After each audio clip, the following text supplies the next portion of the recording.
Hey guys, it's John with ReelBlue Custom Rods, and today we're going to go ahead and install this Winn winding check for this cylindrical saltwater grip that they have.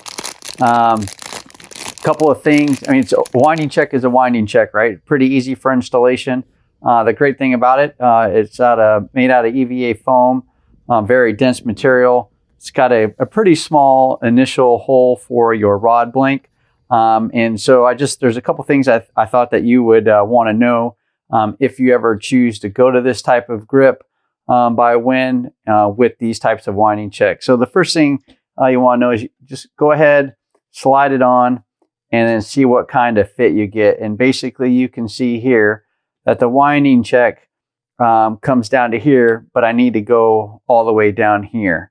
It is foam, so in theory, could I just slide it, twist it, and force it down and slide it over this because it's designed to fit here? Yes, of course I could. But this is where this can get tricky, and it's important to understand something. Even though I can go ahead and slide this winding check all the way down and slide it back, over this part of the foam handle that it's, again, designed to fit, there's some things you need to take into consideration. The first thing is that you're going to, end up having your pro paste or your two-part adhesive on here. So that's going to do two things. One is, of course, it's going to make it a lot easier for the winding check to slide down the blank. So that'll slide down nice and easy. The second part is kind of double-edged sword. Your two-part epoxy will also make it easier for the winding check to slide over this portion of the handle, but it will also make it easier for the winding check to slide back off because, again, if I just slid it down, the winding check is too tight.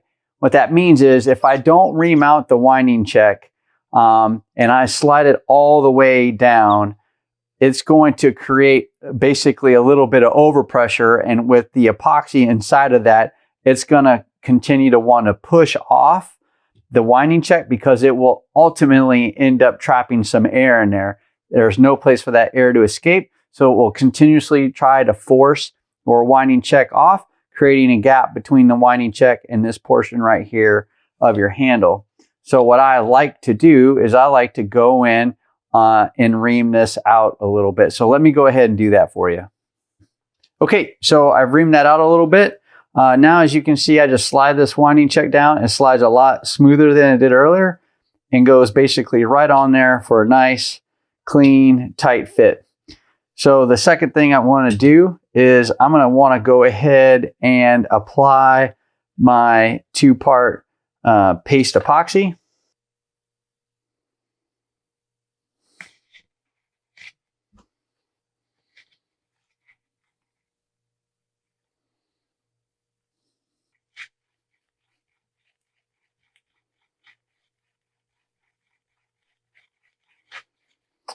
So get a good mixture on your two-part epoxy, your resin and your hardener.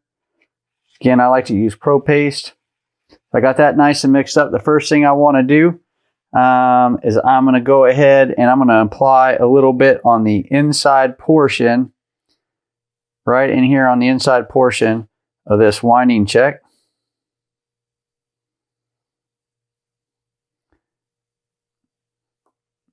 And then what I'll do is I'll come back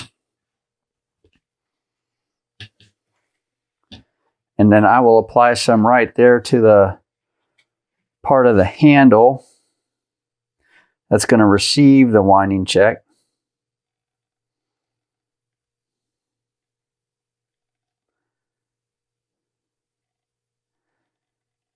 So I'm trying to make sure I got good equal coverage. I like to cover both parts, the inside or both parts of the surface, that are going to come together. I got a little extra on here. Let me take that off. Sometimes a little extra paste isn't a bad thing. Other times it can be a bad thing. And what I mean by being a bad thing is it could make it more difficult. I was talking a minute ago about capturing air and not allowing that air to escape, and it can make it a little bit more difficult for you to get a good bond. So once I have that on, I'm going to go ahead and slide the winding check over my blank, come down to the handle, and then I like to just twist it around. And you can hear that air when you pop it off. You can hear that air come off of there. So I'll just twist it around. And now see, here, I'll hold it down. Oh, that air escaped. Good. So I was going to show you where I was sliding it down. Yeah, right there. I'll push it down and it'll slide back up. See that? It's because it's got air captured in there. So again, I like to turn it. See how I push it down? There you go. And it push and it wants to go. So I just keep turning it.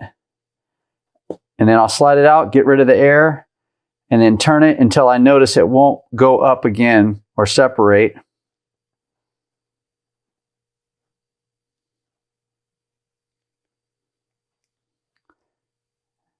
And that's the bad part about capturing air in there, right? Just like that, it wants to separate. So you got to make sure you got a spot where it can let the air leave, but keep the paste on the inside, right?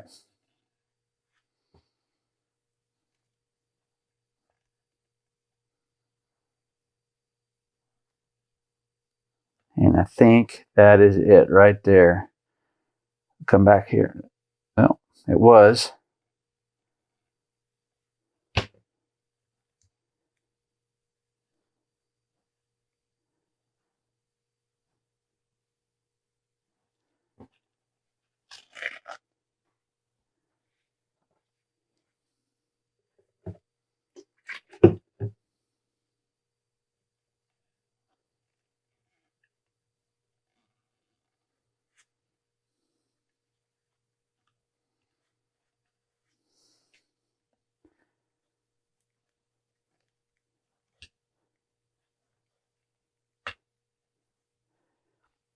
I'm just turning it to get all the air out of that thing.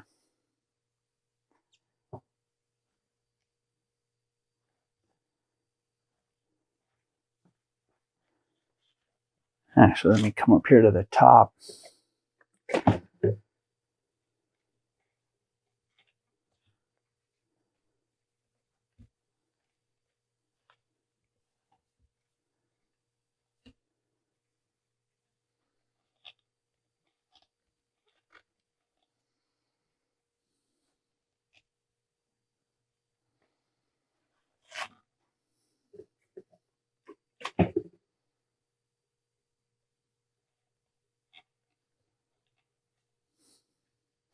I'm just taking my isopropyl alcohol, coming around on that foam, and I'm making sure I get all of this pro paste off of here.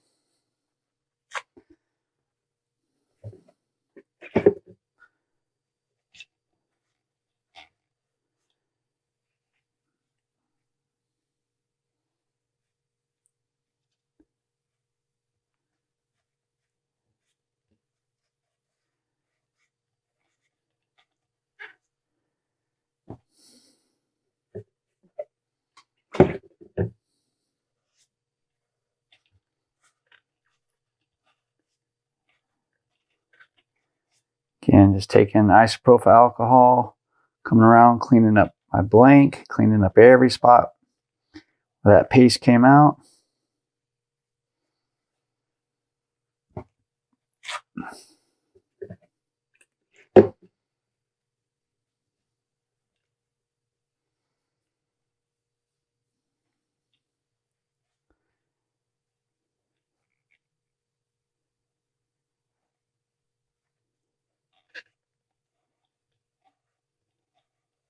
And then what I'll do is I will just come back and I will periodically check on this until that paste starts to harden up and dry, to make sure that I got a good solid bond, and it's, the seam is nice and clean and there's not a gap in there.